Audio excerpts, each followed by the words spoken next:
Now you may ask, isn't this interest rate really high? Or am I really helping the customer?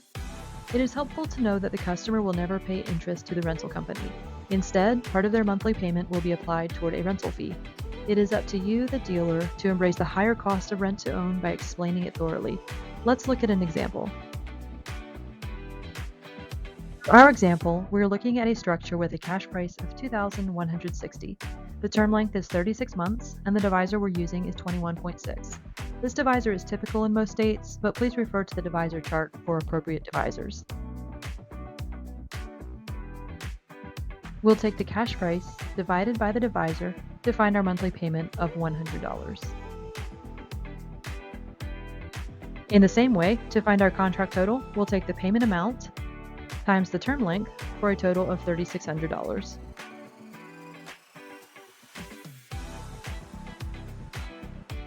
Let's talk briefly about the early purchase option, or EPO.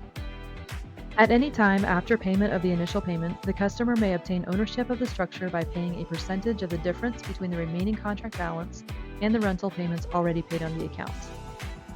For our example, we're using 60%, but this percentage can vary by term length and state, so please refer to each specific contract.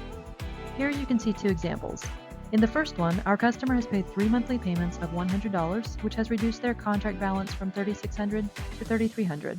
If we take this amount times 60%, we'll find our early purchase amount of $1,980. In the second example, the customer has paid even more payments and is requesting to purchase the structure after making 16 monthly payments. Again, we'll take the contract balance times 60%, where we'll find their purchase option amount of $1,200. Now that you've thoroughly explained the cost of rent to own, the customer can make the decision that benefits them best. The customer will feel most confident if you, the dealer, are transparent and proud of rent to own. You can exhibit this by recognizing the convenience of rent to own, understanding the opportunity for a customer to use a product at a financial commitment they can fulfill, and by embracing the higher cost.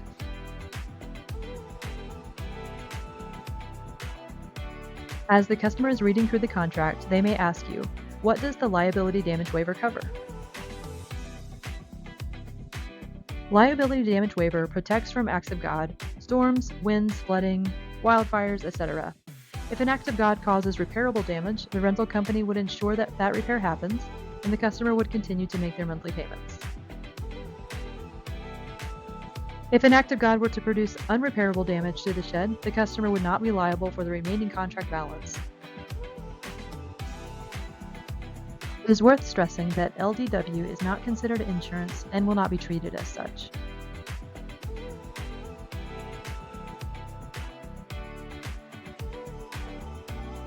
Another line item you may notice on the contract is CRA, which stands for Customer Reserve Account. The CRA is considered an escrow account in which the customer can apply extra funds to lower their monthly payments. Funds placed in the CRA must be done at signing and included in the contract. This is the only chance a customer has to lower their monthly payments during the contract. It's important to note that unlike the escrow balance, the CRA may not be used as a rainy day payment. It is also not considered a partial purchase or a cash price alteration. If the customer returns the structure down the road and has placed money in the CRA, they may be eligible to receive those funds back if the account is in good standing. By law, the CRA is not permitted in North Carolina, so if you are a North Carolina dealer, this section does not apply to you.